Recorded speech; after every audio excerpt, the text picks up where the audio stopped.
Hey guys, and welcome to Dress to Dance's YouTube channel.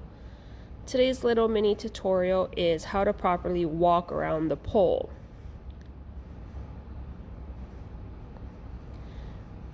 In this first video, you're gonna see me walking just casually around the pole, lifting my feet, not having my shoulders engaged, my core engaged. I'm just walking.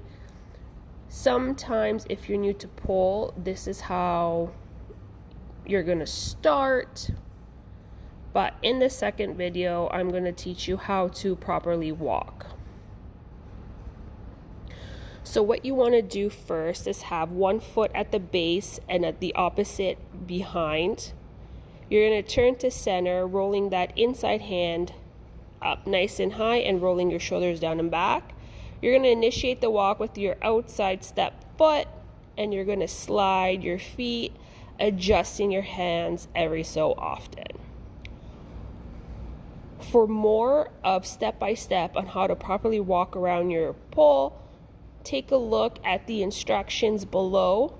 If you have any questions, feel free to message. All apparel is from our little small business, Dress to Dance. Make sure to